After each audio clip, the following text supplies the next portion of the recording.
सरकार की तरफ से जो बुढ़ापा पेंशन चौधरी देवीलाल जी ने बनाई थी, उस बुढ़ापा पेंशन में अनेक शर्तें लगा करके बुजुर्गों की पेंशन काटने और रोकने का काम किया जा रहा है।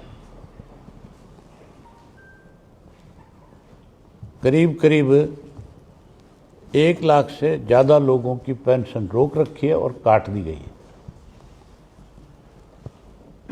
जब इसके लिए हमने एक फैसला किया कि या तो मुख्यमंत्री अपनी तरफ से ये स्पष्ट करे कि हम किसी भी बुजुर्ग की पेंशन नहीं काटेंगे, और उसके साथ साथ जो मुख्यमंत्री की घोषणा थी 21 अक्टूबर की कि हम 200 रुपये बढ़ा करके बुजुर्ग को 1 नवंबर से पेंशन देने का काम करेंगे। हैरानी की बात है, पेंशन बढ़ा करके देने की बजाय पेंशन काटी जा रही है। 1 लाख से ज़्यादा लोग पेंशन से वंचित हैं। इसके लिए हमने एक फैसला किया है कि हम 20 फरवरी को पंचकुला में इकट्ठे होंगे। प्रदेश भर के बुजुर्ग जिनकी पेंशन कटी है वो सारे आएंगे और महामहिम को एक ज्ञापन देंगे, उन्हें एक मेमोरेंडम देंगे कि पेंशन बहाल की जाए और 3200 रुपये के हिसाब से पेंशन दी जाए। उसके ऊपर मुख्यमंत्री अपनी तरफ से कल सफाई दे रहे थे, गोलमाल बातें करके कहीं ना कहीं अपने आप को इस बात से बचाना चाहते थे। मुख्यमंत्री अपनी कई हुई बात को प्रेस के सामने रख के बताने की बजाय कि मैंने 21 अक्टूबर को पब्लिकली ये अनाउंस किया था कि मैं 1 नवंबर से पेंशन बढ़ाऊंगा, ये मेरे से भूल होगी, अपने उस झूठ और भूल को सुधारने की बजाय एक नई कहानी सुनानी शुरू कर रहा है। कल प्रेस में बता रहा था कि किस किस के राज में कितनी कितनी पेंशन बढ़ी, किस किस के राज में कौन कौन सी कैप लगी। तो मैं मुख्यमंत्री से आपके माध्यम से पूछना चाहता हूं कि आपने कल फिर प्रेस के सामने एक बड़ा झूठ बोलने का काम किया। कल फिर आपके बीच में ये बात कही गई कि चौटाला साहब के राज के अंदर कैप लगाए गए, जबकि हमारी गवर्नमेंट के दौरान कोई भी इस किस्म का नोटिफिकेशन जारी नहीं हुआ कि जिससे कोई बुजुर्ग की पेंशन पे कैप लगे या उसकी पेंशन बढ़ने में कोई रुकावट पैदा हो। मैं आपको डिटेल से बता देता हूँ। 24 जुलाई सन 1987 को चौधरी देवीलाल जी ने पेंशन शुरू करी थी 100 रुपया माहवार। उस वक़्त अफसरों ने चौधरी साहब को ये समझाने की कोशिश करी कि जिसके घर में कोई नौकरी लगा हुआ है या जिसकी इतनी इनकम है या कोई इंडस्ट्रिस्ट है, ऐसे लोगों को जो टैक्स पे करता है, ऐसे लोगों को पेंशन नहीं दी जाए। तो देवीलाल ने कहा कि ये सम्मान पेंशन है, हर आदमी का अधिकार है। जिसकी उम्र 65 वर्ष होगी, उस वक़्त में 65 वर्ष पेंशन की सीमा रखी गई थी, आयु सीमा जो है, और 100 रुपया माहवार पेंशन दी गई थी, सबको मिली थी। उसके बाद 92 में कांग्रेस की सरकार बन गई, चौधरी भजनलाल मुख्यमंत्री बने। उन्होंने एक शर्त लगा दी, 2 शर्तें। पहली शर्त लगाई कि जिसके पास 4 एकड़ से ज़्यादा ज़मीन है उसको पेंशन नहीं मिलेगी। दूसरी लगाई कि जिसकी सालाना 10,000 रुपया आय है, इनकम है, उसको नहीं मिलेगी। इसका हमारी पार्टी ने हाउस में विरोध किया था, बाहर भी विरोध किया। वो भी इस बात को लागू नहीं कर सके, उन्होंने नोटिफिकेशन जारी कर दिया था। उसके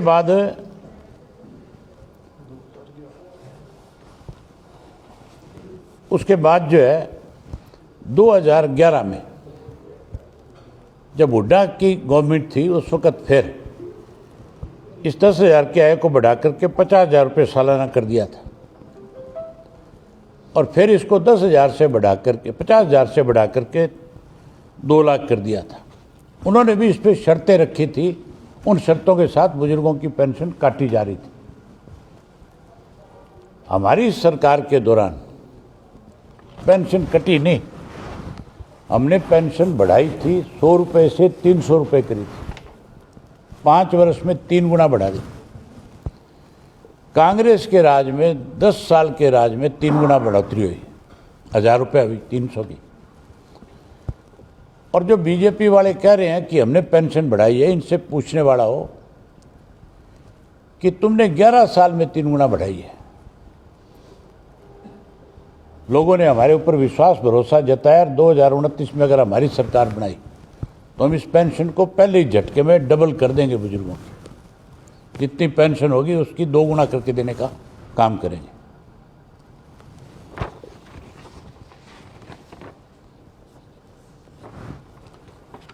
मुख्यमंत्री बारी बारी सफाई देते हैं। मैं आज फिर आपके माध्यम से सरकार को ये बताना चाहता हूं और कहना चाहता हूं कि अगर आपने जो ये फैसले ले रखे हैं, जो आपने पेंशन की कटौती के अंदर जो शर्तें लगा रखी है, ये वापस करो, और 20 तारीख से पहले मुख्यमंत्री इस बात की घोषणा करो कि हम 3200 रुपये के हिसाब से हर बुजुर्ग को जिसकी आयु 100 वर्ष होगी, किसी भी किस्म की शर्त लगाए बिना उसको उसकी पेंशन देने का काम करें। अगर पेंशन नहीं काटी गई है तो फिर आज गांव-गांव के अंदर ये अनाउंसमेंट क्यों कराई जा रही है कि जिस किसी की पेंशन रुकी है, कटी है, वो पंचायत घर में आए, आकर के एक फार्म भर के दे, ताकि हम उसको नए सिरे से उसको उसकी पेंशन देने का काम करें। झूठ बोलने से काम नहीं चलेगा। जो वायदे किए उनको पूरा करना पड़ेगा, तभी जाकर के लोगों का विश्वास इनके ऊपर बढ़ेगा। आज हैरानी की बात है, कांग्रेस के लोग भी पेंशन को लेकर के चिंता व्यक्त कर रहे हैं, जिन्होंने इस पेंशन को रोकने और काटने का काम किया था। आज और भी कई लोग शहीद होना चाहते हैं उंगली कटा करके। इंडियन नेशनल लोकदल पार्टी जो है वो चौधरी देवीलाल की नीतियों को आगे बढ़ाने वाली पार्टी है। हमारा ये फैसला है कि चौधरी देवीलाल के द्वारा या चौटाला साहब के समय में लोगों को जो सुविधाएं प्रदान की गई थी, अगर सरकार उनमें किसी किस्म से कोई कट लगाने की कोशिश करेगी, कोई भेदभाव करने की कोशिश करेगी, तो इंडियन नेशनल लोकदल पार्टी उसे बर्दाश्त नहीं करेगी। उसके लिए आंदोलन करेगी, लड़ाई लड़ेगी, सड़कों पे आएगी और सरकार को फिर से वो सारी सुविधाएं देने के लिए मजबूर करेगी। आज केवल बुजुर्ग परेशान नहीं, आज हर वर्ग के लोग दुखी और परेशान हैं। नया बजट आ रहा है, उस बजट में आप देखना, पहले तो 3,56,000 करोड़ रुपए का कर्जा था। अब की बार वो कर्ज जो है 4 लाख क्रॉस कर जाएगा। कर्जे पे कर्जा सरकार ले रही है, लेकिन लोगों को सुविधाएं देने की बजाय उन्हें परेशान कर रही है। आज सरकारी जो नौकरी है, हर डिपार्टमेंट के अंदर 50-60% तक भी आज कर्मचारियों की कमी है। घोषणाएं रोज नई नई है, लेकिन उन पे अमल नहीं है। केवल ध्यान बांटने के लिए रोजाना नई बात सरकार की तरफ से कही जाती है। कृष्ण बेदी का एक बयान था, वो भी मैं देख रहा था कल, वो भी मजाक उड़ा रहा था बुजुर्गों का पेंशन को लेकर के। उससे पूछने वाला हो, तू जब पहली बार एमएलए बना था, बीच में 5 वर्ष तक जब तू एमएलए नहीं था, तब तैने कितने रुपए पेंशन के रूप में लिए? तुझे पेंशन क्यों दी गई? ऐसा कौन सा काम किया था तैने इस प्रदेश में जिसकी वजह से आपको पेंशन मिले? एक एमएलए को, एमपी को, राज्यसभा के मेंबर को, अगर एक एमएलए राज्यसभा का मेंबर बन जाता है, अगर वो लोकसभा का मेंबर बन जाता है, तो उसको एक एमएलए की पेंशन नहीं मिलती, उसको तीनों जगह से पेंशन मिलती है। और उसको नहीं, उसकी जो वाइफ है, जो उसको भी जो सुविधाएं एक एमएलए को, एक्स एमएलए को दी जाती है, चाहे वो मेडिकल की है, चाहे वो आपके एक जगह से दूसरी जगह जाने के लिए सरकारी जो बसें चलती है, उन पे जो किराया माफ़ है, जो मेडिकल सुविधा है, वो सारी सुविधाएं उसके परिवार के सदस्यों को भी मिलती है। तो फिर जब ये कानून बन गया था, ये सारी चीज़ें कानून के तहत ही मिल रही होगी इनको। अगर कोई अधिकारी रिटायर हो जाता है, उसको भी पेंशन मिलती है, उसके डिपेंडेंट को भी सारी सुविधाएं मिलती है। बुजुर्ग आदमी अगर उसकी डेथ हो जाती है तो उसका कोई डिपेंडेंट नहीं है, सरकार को उसके डिपेंडेंट को भी ये सारी सुविधाएं देनी चाहिए, ताकि जो उसका डिपेंडेंट होगा वो उसकी देखभाल करता रहेगा।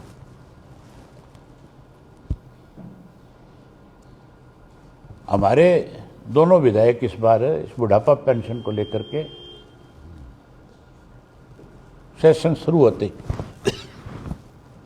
सबसे पहले इस मुद्दे को उठाएंगे और इस मुद्दे पे मुख्यमंत्री को कहेंगे कि भी आप अपना स्पष्टीकरण दो, अपना जवाब दो, बताओ कि पेंशन जो है वो कौन लोग उसके हकदार हैं, उसमें क्या क्या शर्तें आपने लगा रखी है, और शर्तें लगाई है तो उसके पीछे कारण क्या है।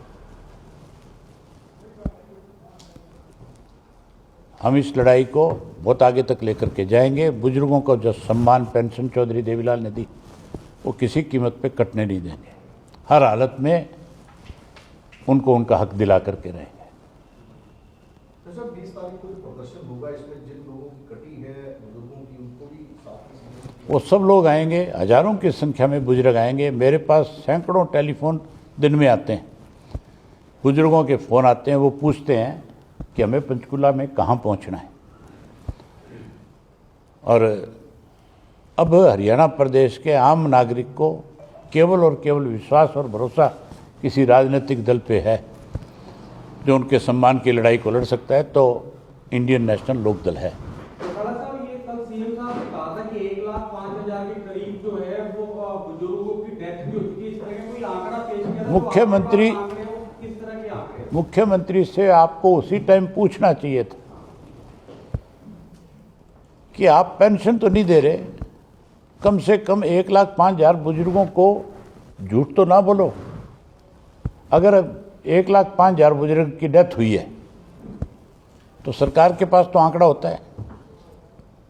आजकल तो डेथ सर्टिफिकेट बनते हैं, वो फिर डिटेल बता दे कौन से 1,05,000 बुजुर्ग मरे हैं। मतलब हद नहीं है कि किस तरह से मुख्यमंत्री सफाई देने की कोशिश कर रहे हैं। पकड़ा तो उसी दिन गया था कैथल में मुख्यमंत्री, जब कैथल में एक पत्रकार ने यह सवाल किया था, तो उसके सवाल का जवाब देने की बजाय प्रेस कॉन्फ्रेंस छोड़ करके भाग गया था। अगर पेंशन नहीं काटी होती तो फिर भागता थोड़ा ही,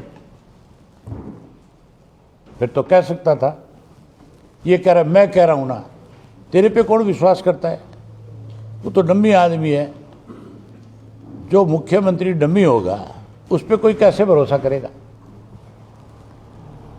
यहाँ शुरू में जब ये मुख्यमंत्री बना था कितनी लंबी कतारें लगती थी, कितने लोग मिलते थे।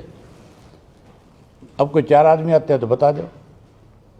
ये विश्वास भरोसा इसीलिए उठ गया ना कि जो कोई दुख लेकर के अपना करके खड़ा होता था वो 1 बार आया, 2 बार आया, 3 बार आया, 4 बार आया, उसका विश्वास खत्म हो गया। उसने भी 10 लोगों को जाकर के कहना शुरू कर दिया भाड़ा मत लगा दे, कोई फायदा नहीं है वहाँ जाने का।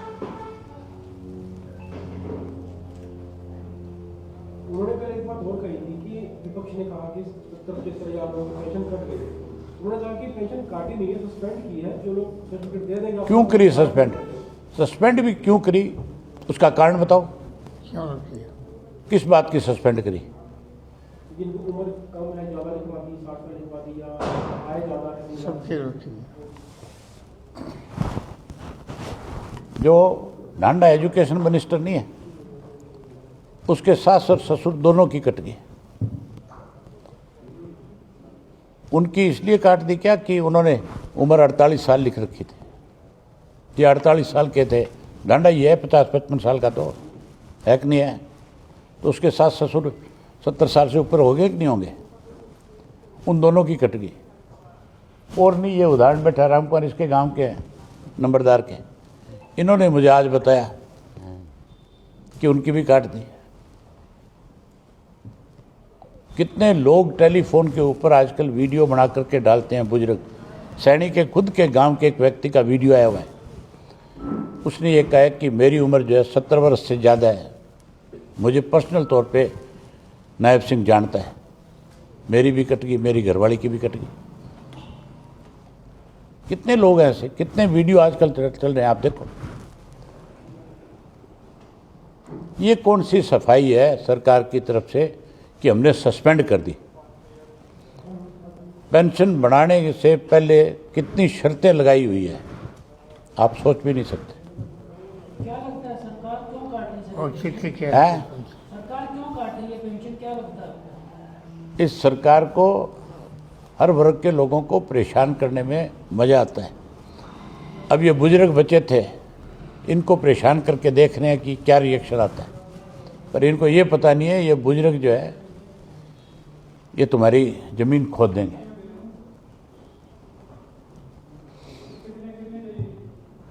ठीक, बहुत धन्यवाद।